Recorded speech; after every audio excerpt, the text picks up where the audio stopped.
Au Salon de Paris l'année dernière, il y avait des constructeurs français, des marques chinoises, mais assez peu de voitures de rêve et de vraies sportives. Et bien ici à Lyon, c'est très différent puisque à peu près tous les constructeurs de l'industrie automobile européenne et mondiale sont venus avec beaucoup de modèles excitants et sportifs à voir. Alors, on commence avec une institution chez les voitures de sport, et bien c'est l'Alpine A110. À côté du futur de la marque, la 290 électrique, et bien on a beaucoup d'A110 thermiques, et notamment cet exemplaire-là qui est doté d'un coloris vert spécifique dans sa version GT. Elle est absolument sublime. Pour rappel, c'est 300 chevaux et un amortissement plus souple que l'A110S. Vous allez voir, il y a beaucoup d'autres marques sportives au Salon de Lyon. Allez, suivez-moi. Ici, c'est une version un peu spéciale de la sportive GT, puisque c'est la Bentley Continental GT qui est aussi luxueuse, sinon plus luxueuse que sportive. Bon, ici, on a une version GT V8 avec le V8 et non pas le W12, qui est toujours au catalogue en version Speed, mais qui va disparaître définitivement pour être remplacé par des versions hybrides. À côté de cette Bentley, et d'ailleurs qui est accompagnée d'une Flying Spur et du SUV Bentayga, on trouve une vraie sportive. Ça, c'est une Lamborghini. C'est la Huracan en version Technica avec son V10 atmosphérique de 640 chevaux qui est connecté à une propulsion simple. Il n'y a plus de transmission intégrale sur ce modèle-là. Et d'ailleurs, il faut se rappeler que la Huracan est en train de disparaître aussi. Il n'est plus possible d'en acheter une qui n'a pas été déjà commandée. Elle va disparaître du catalogue et elle sera remplacée probablement par une nouvelle voiture de sport qui aura peut-être un V8 biturbo à la place de ce fabuleux V10. À côté de Bentley, on a un autre constructeur anglais de prestige qui est d'ailleurs un rival direct, c'est Aston Martin. Alors, qu'est-ce qu'ils ont chez Aston Martin? Ils ont un DBX 707, donc la version extrême du gros SUV d'Aston Martin qui possède un V8 d'origine AMG 4 litres biturbo qui est ici poussé, comme son nom l'indique, à 707 chevaux. Ça marche très fort, c'est sûr. Et à côté de ça, on a la toute nouvelle DB12 qui remplace la DB11 et qui pour nous est toujours la plus belle GT du marché. Regardez là, elle est sublime. Alors cette face avant et cette grande calandre, elle nous rappelle un petit peu la première Vanquish, celle qu'on voyait dans James Bond, avec quand c'était Pierce Brosnan d'ailleurs qui jouait James Bond. Elle est absolument superbe.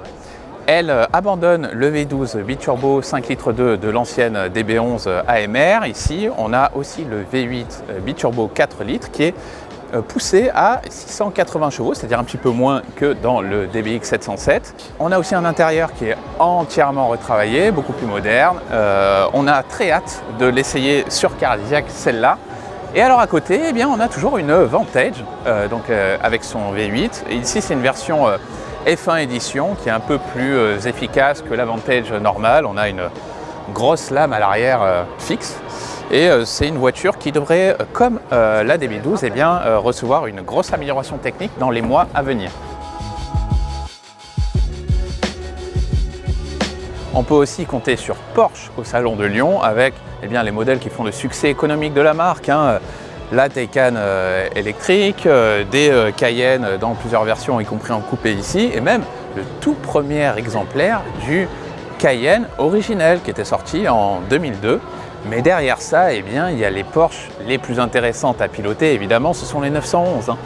Donc ici, on a une turbo cabriolet, en version S d'ailleurs, 650 chevaux, c'est la voiture qui accélère le plus fort dans la gamme des 911. Et puis là, on a des modèles qui sont passionnants. Alors ça, c'est la Dakar qu'on a récemment essayé sur Caradiac, une version qui est capable d'aller assez loin en tout terrain. À côté de ça, on a le tout nouveau 718 Speeder RS qu'on a aussi essayé il y a quelques jours sur Caradiac avec le flat 6 4 litres de la 911 GT3, ici dans une configuration à 500 chevaux et avec ces fameuses entrées d'air moteur qui permettent d'avoir une sonorité terrifiante depuis l'intérieur. Terminons enfin par la plus radicale des 911 de type 992, c'est la GT3 RS qui est conçue pour le circuit avec le même moteur que la Speeder RS, mais ici avec 525 chevaux et un aérodynamisme complètement radical qui peut générer jusqu'à 860 kg d'appui à très haute vitesse.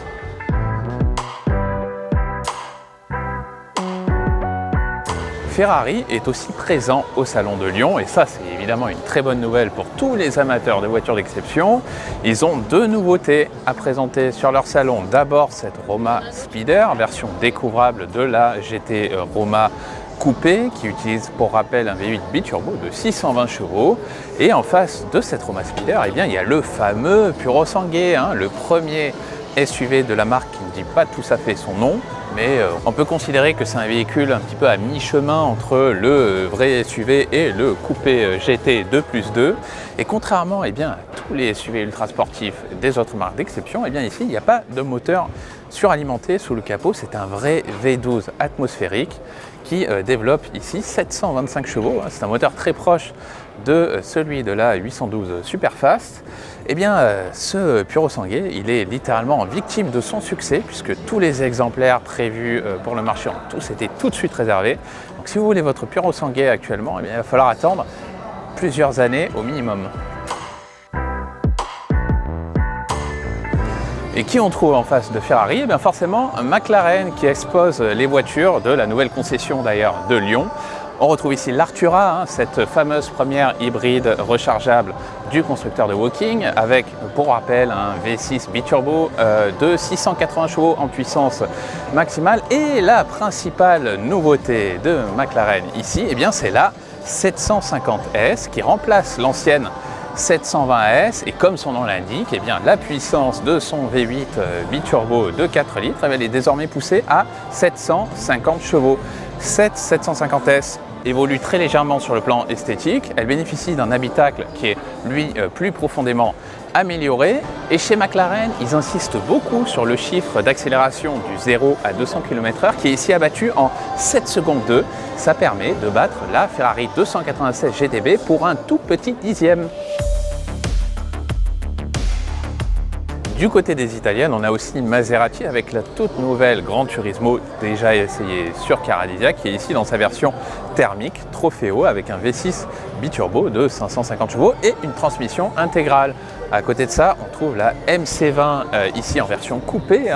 C'est la vraie super sportive de Maserati. Ici, c'est un V6 biturbo qui est légèrement différent de celui de la Trofeo. Il y a un carter sec, il y a une boîte à double embrayage qui est connectée dessus.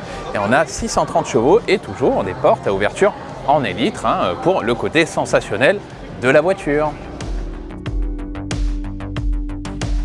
Et pour finir ce tour des voitures sportives du Salon de Lyon, eh bien on est chez Lotus avec l'énorme SUV 100% électrique L-être qui fait beaucoup parler auprès de la communauté des fans de Lotus, mais surtout la toute dernière sportive thermique de Lotus, c'est l'Emira qui est pour rappel disponible au choix avec un petit 4 cylindres d'origine AMG de 364 chevaux ou un V6 d'origine Toyota de 400 chevaux.